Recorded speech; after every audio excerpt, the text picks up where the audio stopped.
Donc, mesdames et messieurs, bonjour. Avant de lancer officiellement cette manifestation par les discours de Nathalie Delattre, dont on est très honoré de sa présence, vice-présidente du Sénat, et madame Florence Jardin, présidente du Grand Poitiers, je voudrais vous dire 2-3 mots sur le pourquoi nous avons décidé de maintenir ce forum malgré les annonces qui ont été faites ces derniers jours. D'abord, je voudrais remercier ceux qui sont présents aujourd'hui. Je voudrais aussi, et on comprend tout à fait, nous avons eu beaucoup d'annulations, nous comprenons aussi complètement les gens qui ont fait le choix de ne pas venir. Cependant, au sein de la MIMS, nous avons 3 fondateurs, et parmi nos fondateurs, nous en avons un, Jean-Pierre Binon, que vous découvrirez tout à l'heure, qui a été une vraie victime de la Covid. Et donc, quand nous avons pris cette décision, nous avons mûrement réfléchi. Nous pensons qu'il va falloir apprendre à vivre avec la Covid. Et par conséquent, je pense qu'on peut... Aujourd'hui, nous avons les outils pour pouvoir continuer à vivre, à travailler normalement. Et nous ne pourrons pas, de toute façon, arrêter l'économie de ce pays à chaque fois que nous avons une vague. Ce n'est pas possible. En revanche, ce dont nous sommes persuadés à la MIMS, et ça c'est très important, je souhaite que ce message soit vraiment bien entendu. Nous pensons que la vaccination, nous pensons que les doses de rappel de vaccination, nous pensons que le masque, seul l'orateur aura le droit d'enlever son masque à chaque intervention. Nous pensons que les gestes barrières, nous pensons que, en fait, tous les outils que nous avons mis en place, plus la grande confiance que nous avons dans nos chercheurs qui travaillent sur les variants de la Covid, font que nous pouvons continuer à vivre, j'ai envie de dire, presque normalement. Et pour reprendre cette phrase, je pense que presque tout va presque bien. Et par conséquent, ce que je vous demanderai durant ce colloque, c'est de bien respecter les gestes barrières, de garder votre masque, de faire en sorte que tout se passe bien naturellement pour tout le monde. Voilà la raison pour laquelle nous avons décidé de maintenir ce rendez-vous. Et en plus, comme nous parlons innovation santé, et que la santé est un enjeu majeur pour le pays aujourd'hui, je pense qu'il était important que les leaders de la santé qui sont présents ici puissent se réunir et voir ce que nous pouvons faire ensemble, parce que nous travaillons beaucoup sur ces différentes thématiques. Nathalie, merci de ta présence. C'est toi qui ouvres.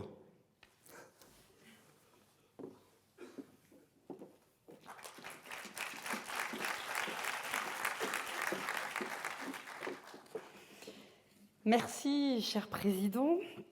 Olivier, bonjour à toutes et à tous, monsieur le député, madame la présidente du Grand Poitiers.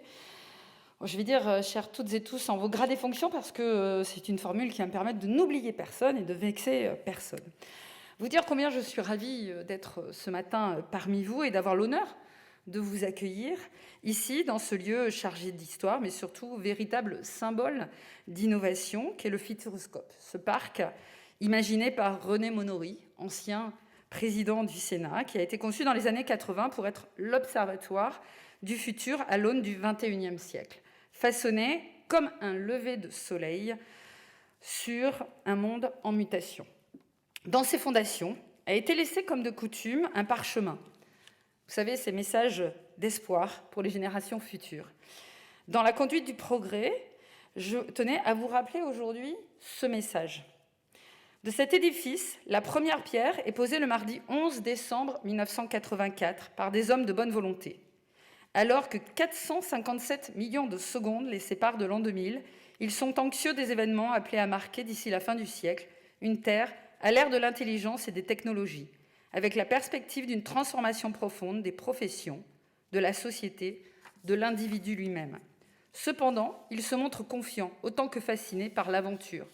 Ils mesurent en effet leur chance de connaître cette heure suprême de l'histoire de l'humanité, avec le privilège de la vivre non en spectateur d'une pièce qui aurait été écrite, mais en auteur qui, par ses choix, fixe le dénouement. C'est, je crois, cette même foi dans notre capacité collective d'innovation qui nous anime et nous réunit aujourd'hui pour lancer le premier forum de la Maison de l'innovation de la médecine spécialisée, la MIMS. Et quel succès! Après seulement 1 an d'existence de l'association, nous sommes ce matin près de 300 participants réunis, peut-être un peu moins à cause de la Covid, comme tu l'as précisé, Olivier. Fédérés autour de mêmes objectifs, faire progresser l'innovation santé, faire en sorte qu'elle soit accessible à tous les patients et favoriser un écosystème favorable pour le développement des startups de demain. Ce beau projet, c'est celui de notre président, Olivier Colin, dont je tenais à saluer l'action inspirée et inspirante dans la création de cette plateforme d'innovation médicale. Il est en effet déterminant de construire ces ponts entre tous les acteurs, favoriser un métissage intellectuel entre patients, chercheurs, médecins, entrepreneurs et décisionnaires publics. Car ce n'est qu'ensemble que nous pourrons porter les différentes ambitions de la MIMS, que sont l'innovation à la demande, la certification, le développement à l'international, mais aussi et surtout le cabinet médical 2030. Ce cabinet médical de demain que nous pouvons déjà voir se dessiner dans notre pays. Comme sénatrice de la Gironde, plus grand département de France, je constate dans les zones périurbaines notamment le regroupement de jeunes médecins qui préfigurent les pratiques du XXIe siècle, avec une nouvelle organisation, un nouveau rythme de vie, une adaptation aux différentes générations de patients.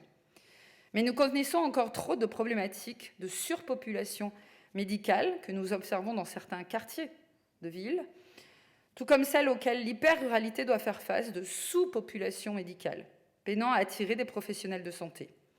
Ces 2 dernières années ont été, je crois, un véritable tournant. La crise sanitaire que nous traversons a été un accélérateur d'évolutions spectaculaires, aussi bien thérapeutiques que numériques, et organisationnelles, voire comportementales. Outre l'autorisation d'essais cliniques, ou encore la mise sur le marché de vaccins ou de traitements, nous avons assisté à l'essor de la télémédecine, de la télésurveillance et d'autres innovations organisationnelles structurantes pour la continuité du parcours de soins entre l'hôpital et la ville. Cette pandémie mondiale a également été le révélateur de faiblesses françaises préoccupantes. La France ne s'est pas emparée de l'innovation en santé comme facteur de croissance et de compétitivité, sous-estimant même le besoin d'investissements massifs pour prendre le virage des biotechnologies et conserver dans le giron national des pépites innovantes. Déplorant cet état de fait, le Sénat a lancé une mission d'information pour formuler des propositions visant à renforcer la souveraineté sanitaire française et européenne et développer l'accès des patients à l'innovation en prenant résolument le virage de la médecine personnalisée. Car nous sommes convaincus que nous avons en France un grand talent d'innovation médicale et un terreau de créativité inégalé qui ne demande qu'à être exploité. Nous avons un système de santé que le monde entier nous envie. Nous sommes historiquement la nation de Pasteur et nous sommes encore plus récemment la terre d'invention du premier cœur artificiel. Et le meilleur est certainement à venir. Il nous faut ensemble refonder notre système de santé vieillissant pour le faire entrer définitivement dans le XXIe siècle. C'est pourquoi, sans plus attendre, je déclare ouvert le premier forum de la Maison d'innovation de la médecine spécialisée. Bon forum à tous et à toutes.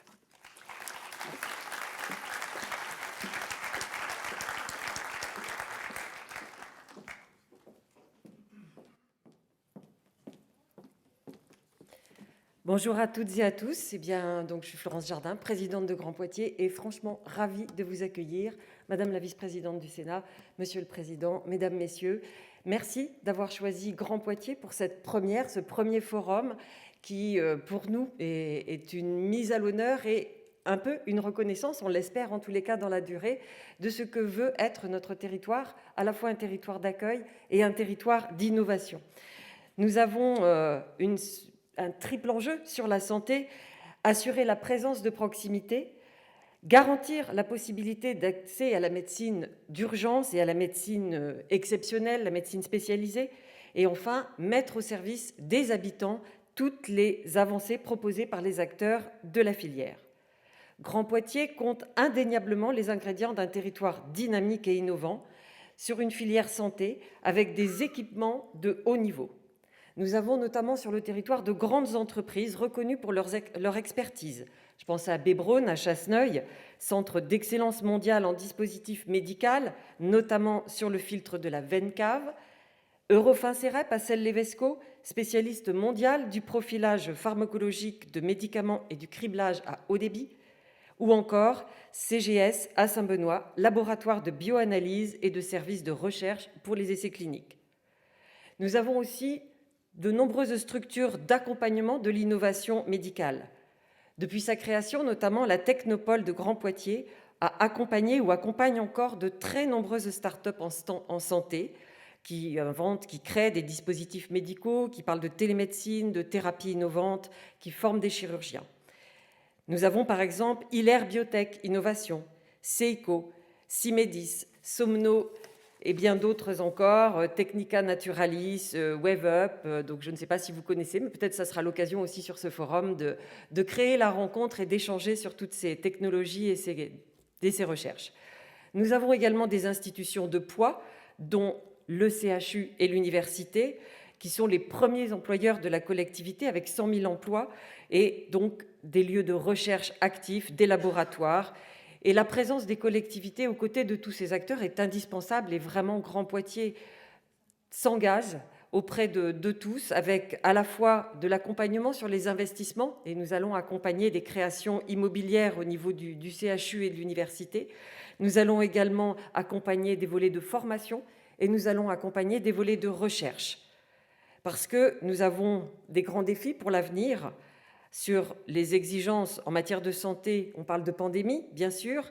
Nous avons des défis au niveau de la biotechnologie, des défis du numérique et de la santé, des défis autour du vieillissement de la population et bien d'autres encore sur lesquels nous avançons ensemble. Donc la MIMS a choisi le bon territoire, je pense, pour organiser son premier forum. Je vous souhaite une longue histoire et nous serons là, à vos côtés, pour travailler ensemble et vous accueillir. Profitez de notre territoire. Très bon forum à tous.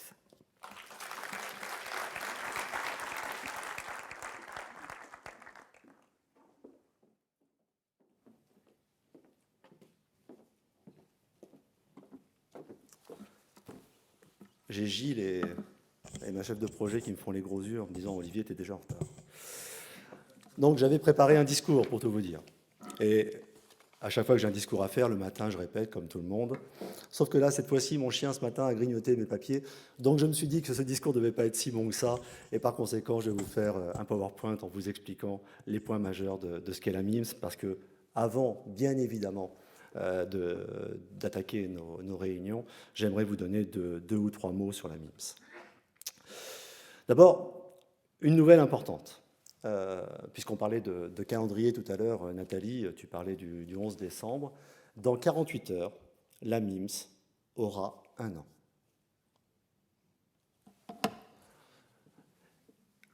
Et en 1 an, eh bien, nous avons presque appris à marcher.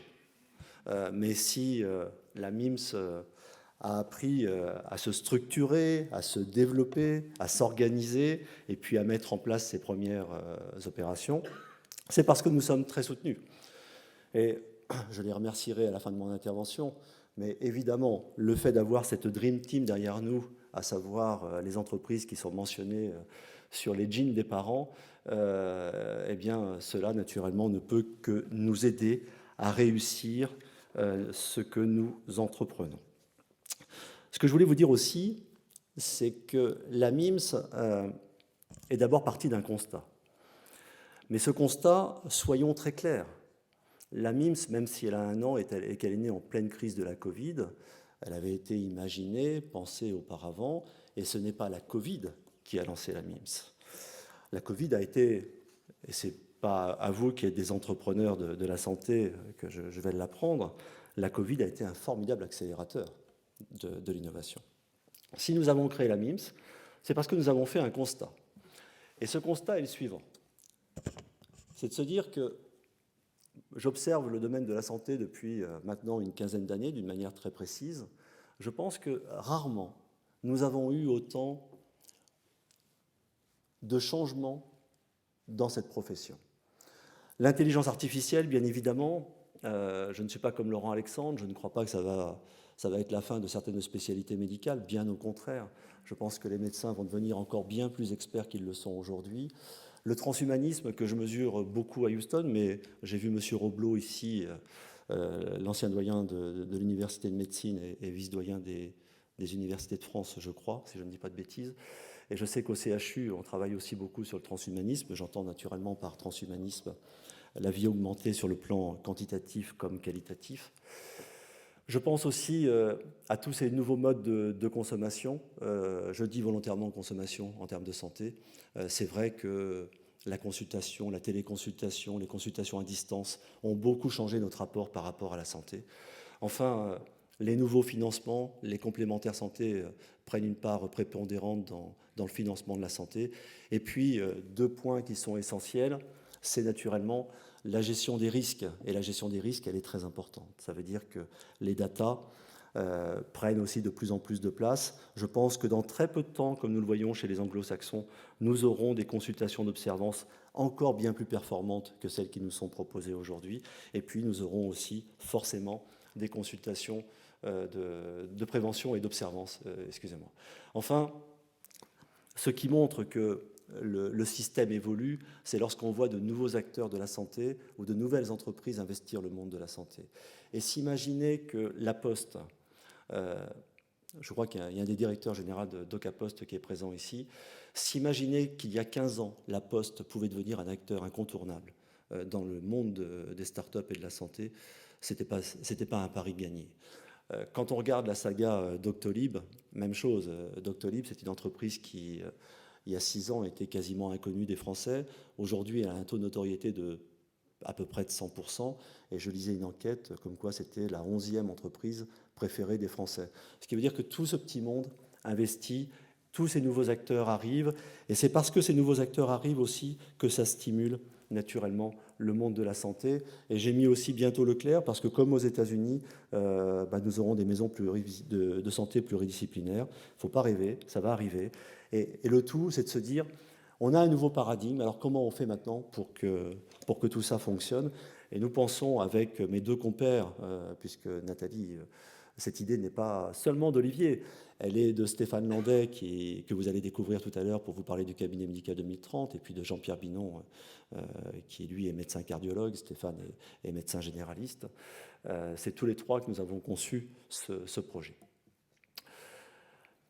À partir de ça, nous avons 3 grandes valeurs, parce que je crois qu'on ne peut pas construire quelque chose si on n'est pas encadré par des valeurs. Les valeurs, c'est essentiel, quoi que nous fassions dans la vie. La première des valeurs, c'est que nous pensons que l'innovation santé doit être accessible à tous les patients. Et ça, c'est une valeur sociétale que nous portons et qui est très forte à la MIMS. Nous voyageons beaucoup, il y a des pays que nous aimons beaucoup par leur développement, par leur recherche, mais il n'y a pas de plus grande injustice que de ne pas avoir accès à l'inégalité en termes d'innovation santé pour tout le monde. Et si nous sommes très liés aux médecins libéraux, puisque la CSMF est un de nos partenaires, ce qui n'exclut pas d'ailleurs l'arrivée d'autres médecins, puisque la MIMS s'adresse à tous les médecins libéraux et nous avons besoin de tout le monde, on ne gagnera pas seul. C'est parce que pour nous, les médecins, ce sont les garants de l'accessibilité de l'innovation pour tous les patients. Ça, c'est une valeur fondamentale à la MIMS. La deuxième valeur qui est très importante est une valeur politique. Alors je vois quelques-uns de mes amis qui sourient parce que ce message, être économiquement fort pour être socialement généreux, en fait, il a construit toute ma pensée politique, quelle qu'elle soit. Et là, je parle de politique de la cité, bien évidemment. Ne nous racontons pas d'histoire. Si nos entreprises de la santé ne sont pas fortes sur le plan économique, elles ne pourront pas créer. Elles ne pourront pas être socialement généreuses. Et je pense qu'il ne faut pas, aujourd'hui, avoir peur de revendiquer cette évidence. Les hommes politiques, et ce n'est pas Madame Jardin, Jean-Carl Grelier qui interviendra tout à l'heure, ou Nathalie, ou tous les élus locaux, c'est bien de distribuer. Le quoi qu'il en coûte, c'est parfait, mais j'écoutais encore la télé ce matin où on nous disait, de toute façon, il va falloir vivre avec, parce que le quoi qu'il en coûte, c'est fini. Donc il faut que nous dégagions de la richesse pour pouvoir réussir. Après, il y a un message aussi qui est très important, et que je partage avec Stéphane et Jean-Pierre, c'est que je pense que la MIMS doit être un lieu pour réconcilier les médecins libéraux avec les industries de la santé. Il va falloir penser à construire d'autres modèles économiques. L'horizon de l'État n'est pas l'unique horizon. Il va falloir que les médecins libéraux puissent, non pas qu'ils ne veulent pas le faire, mais qu'on leur donne les moyens, les autorisations pour travailler plus concrètement avec les industries de la santé. C'est tout bête, mais il y a des lourdeurs et je comprends que l'État ait un rôle régalien. Il ne s'agit pas d'opposer, hein, Nathalie, soyons très clairs là-dessus, mais je pense qu'il faut ouvrir. On est toujours beaucoup plus fort, beaucoup plus intelligent à plusieurs que tout seul. Et là aussi, c'est un message fort que j'aimerais donner. Ce n'est pas parce qu'on est une entreprise privée que nous n'avons pas le sens de l'intérêt général. Non, ça, je me révolte contre ça. Je pense que ce n'est pas parce qu'on représente l'État qu'on a le sens de l'intérêt général. On peut être un entrepreneur privé et avoir le sens de l'intérêt général. Donc, je pense que tout ce petit monde, tout cet écosystème doit apprendre à beaucoup mieux travailler ensemble, c'est une évidence. Et puis, un dernier point, c'est le métissage intellectuel. C'est sans aucun doute la pierre fondatrice de la Maison de l'Innovation, la médecine spécialisée. C'est-à-dire que, et d'ailleurs, c'est peut-être pas par hasard que le président de la MIMS n'est pas un médecin. Tout simplement, c'est parce que nous pensons que la santé est un bien commun et qu'aujourd'hui, qu'on soit un patient, qu'on soit un médecin, qu'on soit un chercheur, qu'on soit un entrepreneur, qu'on soit un start-upper, bref, qu'on ait la volonté de faire progresser ce système, eh bien, on a forcément sa place à la Maison d'innovation de la médecine spécialisée. Il y a des gens qui viennent nous rejoindre, qui sont des philosophes. Luc Ferry est venu nous rejoindre il y a 3 semaines, d'autres arrivent, et tout le monde a son mot à dire dans le comité stratégique et le comité d'éthique de la MIMS, parce que notre gouvernance, naturellement, est ouverte à tous nos partenaires et les patients inclus aussi. Donc voilà ces 3 valeurs, et ces 3 valeurs, naturellement, nous ne les quittons pas. Alors je vais aller un petit peu plus vite pour rattraper mon retard. À partir de là, nous avons défini 5 actions prioritaires. La première action, c'est, je ne vais pas vous en dire plus, Stéphane et Jean-Pierre vont vous en parler d'une manière très concrète, c'est de travailler sur le cabinet médical 2030. C'est-à-dire que nous pensons, nous imaginons une autre organisation. Le rendu aura lieu en octobre 2022, définitif, mais nous souhaitions vous faire part de l'état d'avancement de nos travaux. D'abord pour vous dire que c'est quelque chose qui nous tient à cœur, hein, c'est la figure de proue de la MIMS, et puis vis-à-vis de nos partenaires avec lesquels nous travaillons beaucoup sur ce sujet-là, vous montrer que ça avance. Le deuxième point, c'est le Forum Innovation Santé. Cette année, nous faisons un galop d'essai. C'est-à-dire que nous testons, et merci d'être là, nous testons notre concept, nous testons les rendez-vous, nous testons les conférences, et nous voulons vraiment que ce forum, et d'ailleurs nous passerons la vitesse supérieure l'année prochaine, le rendez-vous sera avancé au mois d'octobre parce que quand je regarde le calendrier de la pandémie ou des vagues, je m'aperçois que novembre-décembre, ce n'est pas forcément la meilleure période, donc nous le ferons beaucoup plus tôt, mais nous souhaitons vraiment que ce forum au Futuroscope devienne le rendez-vous de l'innovation de la médecine libérale. Nous ne pourrons pas réussir sans vous, et ce que nous souhaitons, c'est que vous soyez demain nos meilleurs ambassadeurs pour promouvoir cette idée. Le troisième point, c'est l'ouverture à l'international. Notre objectif, là aussi, nous raisonnons comme des entrepreneurs, même si nous sommes une association, ce n'est pas la structure qui crée le marché, c'est le marché qui crée la structure. Et ce que nous souhaitons, c'est apporter à toutes les entreprises qui seront présentes ici, start-up ou plus grandes entreprises, des marchés nouveaux pour qu'elles puissent se développer. Le cabinet médical 2030, je tiens aussi à le préciser parce que je ne l'ai pas fait tout à l'heure, notre association est une association à but non lucratif, donc on ne peut pas être plus clair, nous sommes tous des bénévoles dans cette affaire et nous y consacrons une grande partie de notre vie. Mais ce que nous souhaitons, c'est apporter des marchés aux entreprises. Le cabinet 2030 sera un marché, mais nous allons vous faire profiter de nos réseaux pour pouvoir vous développer à l'extérieur. Et le prochain rendez-vous de la MIMS aura lieu au printemps, sauf si les conditions ne nous le permettent pas. Et la destination, ce sera Houston, avec son Texas Medical Center. Je vous donne 2 chiffres, 106 000 soignants, 10 millions de patients par an. La première fois que je suis arrivé au TMC, j'ai eu un peu peur. Et en fait, j'ai découvert une approche extrêmement humaine. Et j'ai surtout découvert un endroit où l'innovation est à tous les coins de rue. Je vais prendre un seul exemple, et qui est bien éloigné d'ailleurs de la santé, c'est qu'au Texas Medical Center, quand on a 10 millions de patients à gérer les flux, c'est un vrai problème, je vous l'assure. Donc ils ont construit un tram dans l'hôpital. Et à partir de là, la mairie de Houston, qui est pourtant pas pro transport collectif, a décidé de prolonger le tram jusqu'à l'aéroport et puis ensuite de le prolonger jusqu'au downtown. Et donc la MIMS Elle est installée aujourd'hui parce que nous avons des réseaux, hein, nous y travaillons depuis 2001. Moi-même, j'ai été représentant de la Chambre franco-américaine de Houston pendant 12 ans. J'ai naturellement encore beaucoup de réseaux. Et nous avons aujourd'hui nos adresses à Poitiers, à Paris bientôt, puisque nos travaux seront finis et nous serons rue de Tocqueville dans les locaux de la CSMF. Et puis, nous avons aussi notre adresse à Houston. Donc, prochain rendez-vous, ce sera au printemps. Les entreprises qui sont intéressées et qui ont envie de prendre des parts de marché, venez me voir pendant ces 2 jours. Nous ferons un appel à projet dans quelques temps, parce qu'il y a vraiment fort à faire et c'est devenu la plaque tournante de l'innovation dans le monde aujourd'hui. Enfin, nous avons aussi créé une certification MIMS. L'objectif, c'est de faire en sorte que ça devienne un passeport pour faciliter le développement des entreprises nouvelles ou des entreprises existantes dans le marché du monde de la santé. Soyons réalistes, la MIMS a 1 an. Ce n'est pas parce que vous allez avoir la certification MIMS que tout va s'ouvrir, mais quand on a la chance d'avoir une certification qui est co-signée par tout ce petit monde, on y arrive, ça change tout. Parce que ça, c'est une vraie caution. Et le fait de pouvoir les réunir autour de la MIMS, naturellement, nous donne beaucoup de force. Et d'autres partenaires viendront nous rejoindre très prochainement. Des annonces seront faites dans le premier trimestre de l'année prochaine. Enfin, cette certification, le comité stratégique de la MIMS se réunit et puis il y a un vote à la majorité pour la donner. Et nous avons aujourd'hui 9 entreprises qui ont été certifiées. Ce sont les 9 entreprises que vous voyez sur ce tableau et qui seront présentes. Enfin, j'ai oublié un dernier point.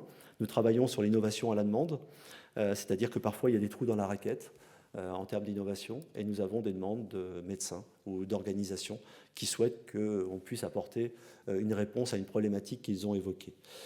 Dans ce cas-là, nous avons déjà un premier succès et la société Pikiloop qui est à Boston hier et qui arrive cet après-midi, M. Determan, a mis en place le passeport vaccinal qui viendra remplacer le pass vaccinal. Et ce passeport vaccinal, il est construit sous la mécanique blockchain et naturellement, il s'entend à l'international. Ça veut dire que vous pourrez avoir un carnet vaccinal qui vous permettra de passer toutes les frontières où que vous soyez sur la planète. Pour en terminer, j'ai quasiment rattrapé mon retard. Donc, bien évidemment, un grand merci à nos partenaires. Merci à eux. Parce qu'en plus, ce ne sont pas que des partenaires qui financent notre association. Ce sont des partenaires avec lesquels nous travaillons très régulièrement, avec lesquels nous échangeons, qui nous apportent leur savoir-faire. Et tout ce que nous élaborons, si nous le faisons, c'est parce que nous bénéficions naturellement de leur savoir-faire et de leur expérience. Et c'est ça qui est le plus enrichissant en ce qui nous concerne. Madame Jardin, merci. Merci à Grand Poitiers qui nous accompagne sur ce forum Innovation.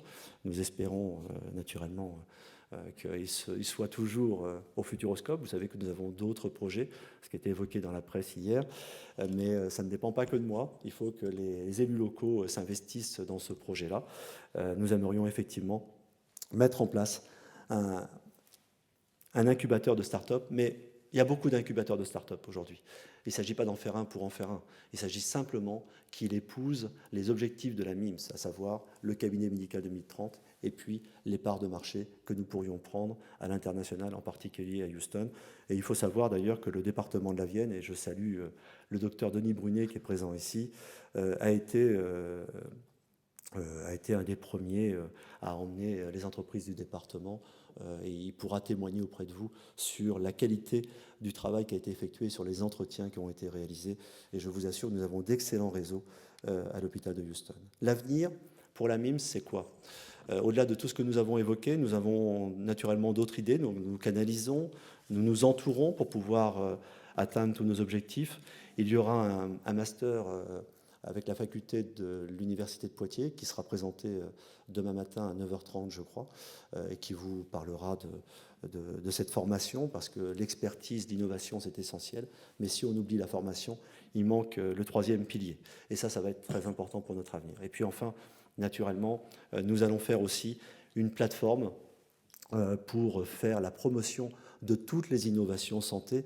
Cette plateforme va être importante parce que je vois trop d'entreprises aujourd'hui, quand je les écoute, dont le business plan repose sur l'obtention d'une lettre dans la nomenclature pour pouvoir pour pouvoir espérer être acté par un médecin et pouvoir survivre. Je pense qu'il faut qu'on s'y prenne autrement. Et là aussi, il ne s'agit pas de forcer la main au ministère de la Santé. Je sais qu'en ce moment, d'ailleurs, on travaille sur la nomenclature et on travaille sur une lettre qui permettra de permettre aux innovations d'être plus rapidement prises en charge par l'assurance maladie. Mais je pense qu'il faut qu'il y ait une plateforme où tous les patients puissent se rendre compte de toutes les innovations qui ont été créées.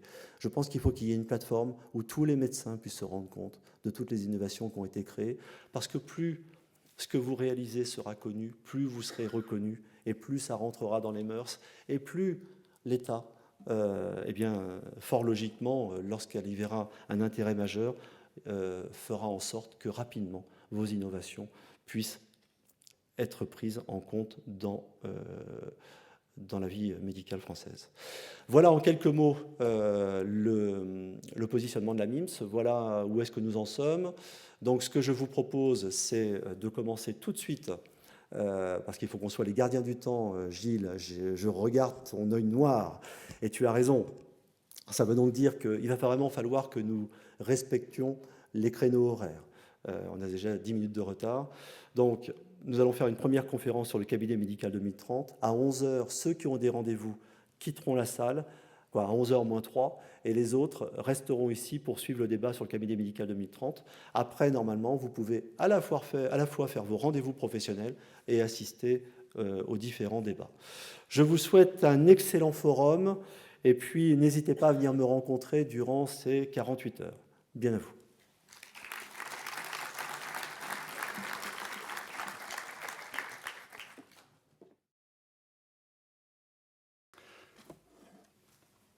Bonjour à tous.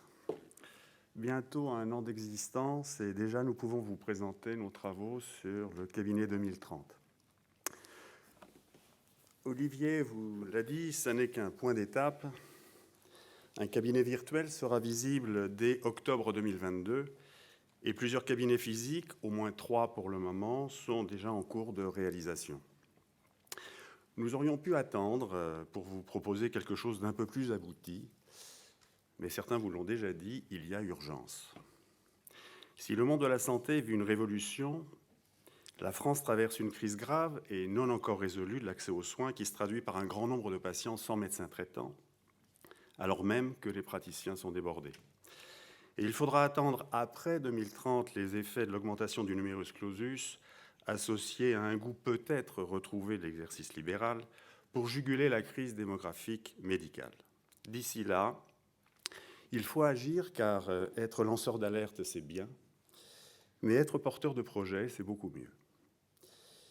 Le cabinet individuel a constitué une réponse suffisante pendant plus de 200 ans, mais les évolutions technologiques et sociétales commandent des adaptations indispensables pour répondre à la demande de soins et à l'exigence de qualité.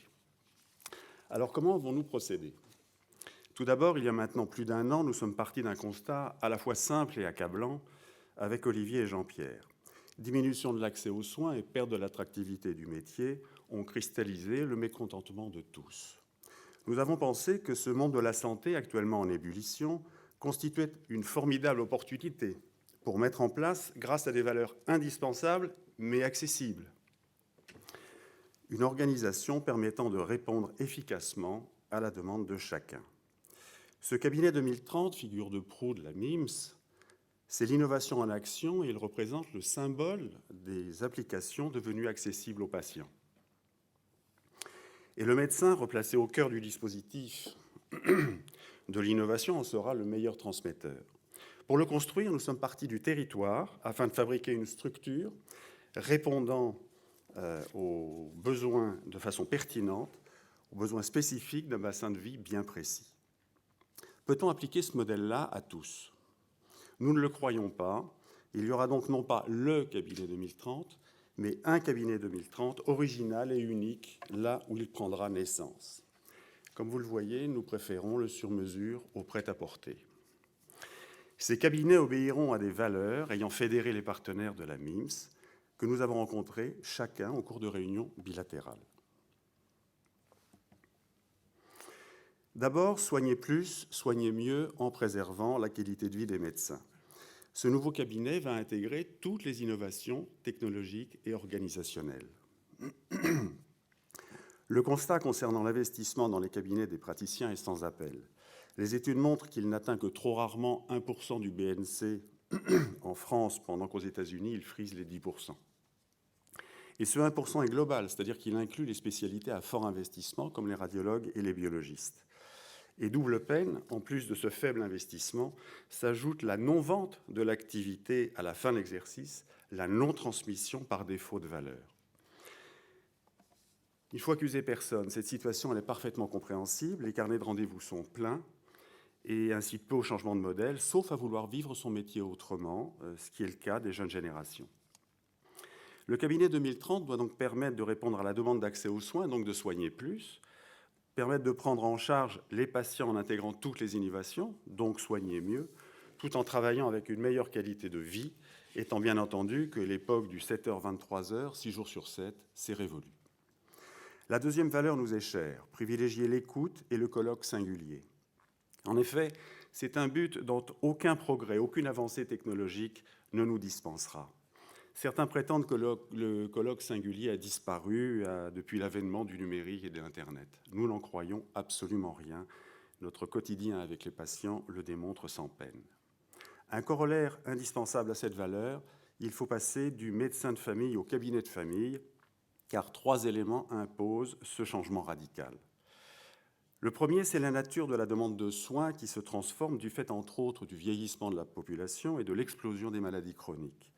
Le deuxième, c'est l'offre de soins. Le nombre de médecins va continuer de diminuer et nous devrons attendre 2030 pour retrouver l'offre de 2015. Enfin, les évolutions sociétales modifient les usages et les nouvelles générations n'ont pas les mêmes aspirations de vie que leurs aînés.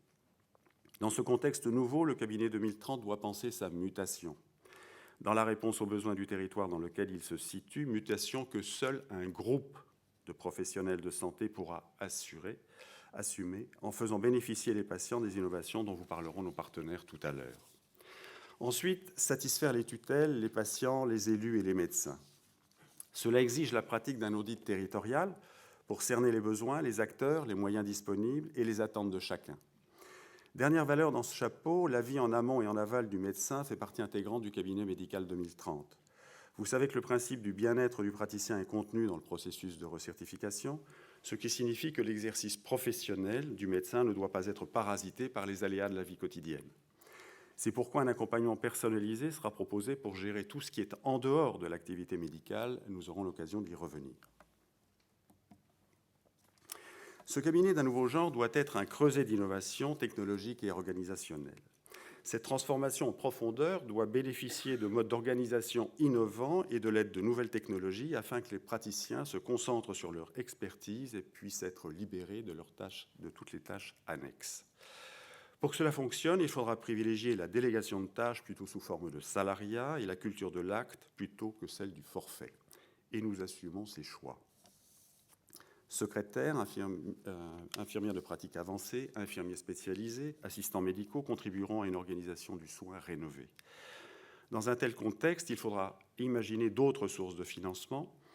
Nous doutons fort, en effet, que depuis le progressif désengagement de l'assurance maladie obligatoire, l'AMO donc puisse prendre en charge l'ensemble des nouvelles technologies, nous faisant entrer dans l'ère de la médecine personnalisée, de la médecine prédictive, de la médecine préventive et de la médecine de parcours. Dernière valeur dans ce deuxième chapeau, le cabinet médical 2030 doit être un cabinet vert. Rassurez-vous, ce n'est pas un effet de mode, ce n'est pas une option non plus, mais ce n'est pas pour autant une écologie culpabilisante. Un cabinet green, c'est aussi une écologie responsable, une utilisation thérapeutique raisonnée, une écologie de soi. Et la conséquence heureuse de tout ce qui précède, c'est que le cabinet médical 2030, c'est une entreprise, c'est une organisation qui se transmet et qui se vend. Ça vous rappelle quelque chose? Qui se vend. Comme se transmettait ou comme se vendait une patientèle au siècle dernier. Son modèle économique va se transformer. Jusque dans les années 80, vous le savez, les médecins parvenaient à vendre leur patientèle aisément. Mais depuis des décennies, c'est devenu mission impossible et nombre d'entre eux font même cadeau de leur patientèle, ce qui ne leur permet pas toujours de trouver un successeur. Mais le cabinet médical 2030 va changer la donne en se transformant en entreprise qui va être porteuse d'un bien qui pourra être transmis. Il faut le répéter, la possibilité de vendre son activité, c'est le moteur de l'investissement en innovation. Et en plus, voilà un moyen enfin efficace de rendre le métier plus attractif, ce dont il a le plus grand besoin. Voilà rapidement présenté les prérequis indispensables à la réalisation de notre structure, ce qui m'amène à préciser que l'agilité et l'adaptation seront des carburants obligatoires. Agilité et adaptation, car satisfaire à la fois les usagers, les professionnels de santé, les élus locaux, les tutelles, ça ne va pas toujours être simple. Et en plus, le cabinet médical 2030 doit se décliner sous toutes les formes correspondant aux besoins donnés d'un territoire précis. Et c'est seulement après qu'au sein de chaque structure, les innovations prendront leur place. Prenons quelques exemples. Le cabinet 2030 pourra se développer au sein d'une structure accueillant plusieurs médecins généralistes et un site de consultation avancé d'une seule ou de plusieurs spécialités. L'innovation n'est pas là, c'est ce qui sera à l'intérieur qui va nous intéresser. Cette implantation se fera avec ou sans plateau technique, permettra un gain de temps médical dans le cabinet principal par consultation déportée et un gain de patientèle. Elle influencera le rayonnement loco-régional et le rendement dans le cabinet principal pour les gestes techniques. Ce cabinet pourra mettre en place de nouveaux modes de consultation, des consultations de prévention, des consultations d'observance et de nouveaux modes de financement. Autre exemple, le cabinet de monospécialité, quelle qu'elle soit. Dans ce cas de figure, outre les avantages et conséquences précédemment décrits, il faut souligner la facilité de la mise en place organisationnelle, la facilité des évolutions technologiques, tout comme la facilité de mise en place de centres experts des innovations technologiques. Autre exemple, nous serons probablement confrontés à des initiatives territoriales visant à répondre à des besoins dans les déserts médicaux ou dans des zones déficitaires en médecins généralistes. Dans ces situations, il sera toujours possible de panacher les spécialités en fonction des besoins, et là encore, avantages et conséquences s'appliqueront. Enfin, on peut même imaginer un cabinet 2030 au sein d'un établissement existant. Ce cas sera toujours possible, mais sous certaines conditions et avec l'acceptation de certaines contraintes. Ce type de transformation devra respecter les valeurs socles, tant dans le fond que dans la forme. Il y aura la contrainte de l'adaptation aux structures, mais aussi celle de la gestion du personnel existant et des autres praticiens et professionnels de santé, la contrainte des évolutions métiers, sans oublier la contrainte juridique de l'organisation du travail in situ. C'est sûrement pas ce qu'il y a de plus facile à mettre en place. En revanche, une fois ces difficultés surmontées, la mise en place des innovations technologiques et organisationnelles sera plus aisée, tout comme les autres avantages précédemment décrits. Voilà donc le décor planté. Voyons maintenant comment tout cela va se dérouler dans la vraie vie. Actuellement, un patient qui a besoin d'une prise en charge quelconque court le risque non négligeable d'avoir à affronter un véritable parcours du combattant. Ce ne sont pas les représentants des usagers, dont je salue la présence ici, qui me contrediront. Le cabinet 2030, en intégrant les apports de tous les partenaires, doit répondre aussi à la demande de soins non programmés, aussi bien que celle de consultation de prévention ou celle de suivi de pathologies chroniques. Alors, je ne peux ici, et vous le comprenez aisément, qu'évoquer de façon très parcellaire tout ce qu'ils apporteront. La phase d'intégration incorpore les différents outils de l'innovation, par exemple une meilleure accessibilité pour les patients, n'est-ce pas, Henri Pitron, qui doit être parmi nous, permettant, grâce à Doctolib, de trouver plus rapidement un rendez-vous, un accompagnement du patient in situ ou en visio. On peut parler désormais de patients connectés. Merci à Alexia Dembélé et Vincent Mercamer, puisque WeThings rend possible le recueil de données en dehors du cabinet et transmissible aux praticiens. Ces objets connectés, c'est formidable, permettent de suivre des paramètres physiologiques en live et autorisent le diagnostic précoce de pathologies silencieuses telles que l'apnée du sommeil ou une fibrillation atriale. Ainsi, vous le voyez, se dessine progressivement le passage d'une médecine curative à une médecine de prévention. On va voir aussi un renforcement de la coordination, et je salue la présence de Mathieu Dulac et d'Émilie Mondon, grâce à Medavis, qui permet d'optimiser l'adressage en réalisant une interconnexion médicale au service du patient. Avec Medtronic, merci à Emmanuel et Antoine Greux, se concrétise le rêve, enfin, du médecin augmenté. Le médecin va disposer d'outils d'aide à la décision qui lui permettront d'être plus précis et plus efficace dans le dépistage, le diagnostic et le suivi de pathologies aiguës comme des pathologies chroniques. Gain de temps, adressage, connexion à un réseau d'experts en quelques clics en feront le médecin pivot d'une équipe pluridisciplinaire. Quant à la CSMF, elle symbolise l'ancrage territorial des médecins libéraux dans un établissement libéral. Ces médecins favoriseront une délégation de tâches concertées, la prise en charge de soins non programmés et un accueil personnalisé sur site. Une préparation de la consultation en amont avec un personnel dédié et qualifié, un temps de consultation intégralement libéré de toutes les contraintes administratives. Un suivi de consultation précis suivant la pathologie avec assistants médicaux, infirmières de pratique avancée, etc. Et grâce à AG2R, qui, en plus de l'accompagnement patient, réalise l'accompagnement du médecin, véritable prise en charge 360, et qui est particulièrement tout ce qui concerne l'extra-professionnel, qui peut se résumer autour d'un guichet unique, par exemple. Enfin, merci à Catherine Labarre, il sera possible dans un proche avenir d'utiliser les datas produits par millions par l'exercice libéral, par vous, au sein de nos cabinets, avec les programmes de recherche ambulatoire de Sanofi, et de prendre en charge ainsi des pathologies complexes. Vous voyez donc que la pratique médicale est appelée à se transformer, et les médecins ne peuvent plus ignorer l'importance de ces nouveaux outils qui permettent aux patients de bénéficier de ces innovations. En plus, ces outils permettront de répondre enfin à la demande d'accès aux soins et d'augmenter enfin l'attractivité de la profession. Ce cabinet 2030 sera également certifié pour garantir un contenu, un fonctionnement et un développement sans faille. Et nous sommes persuadés que cette nouvelle structure optimisera la pratique médicale qui, je le rappelle, est une compétence et une conscience rencontrant une confiance. Vous conviendrez avec moi que la pratique médicale mérite d'être mise en valeur et honorée. Valeurs socles, charte de chaque cabinet, charte du patient constitueront donc des garde-fous indispensables à la qualité pérenne de nos structures. Celles-ci seront aussi accompagnées tout au long de leur parcours afin de proposer une formation initiale et régulière pour garantir le bon fonctionnement du cabinet 2030, pour optimiser le déploiement des innovations et pour offrir une assistance au quotidien grâce à un service dédié à la MIMS. Passer d'une culture de consommation à une culture de connaissance en favorisant le métissage intellectuel que promeut la MIMS va permettre de tisser les relations interdisciplinaires indispensables au développement de notre projet de certification du cabinet 2030. La certification validera un processus strict de réflexion, d'identification, d'étude, de réalisation, d'évaluation reconnu par l'ensemble de nos partenaires. Je vais conclure, mais aujourd'hui, il reste encore beaucoup de travail à faire d'ici notre rendez-vous d'octobre 2022. Reste encore à peaufiner la question du financement qui intégrera les paramètres spécifiques à chaque cabinet 2030. Les pistes sont nombreuses, là aussi, les solutions innovantes participeront au succès de cette entreprise. Nos travaux dans ce domaine sont nombreux et bien avancés.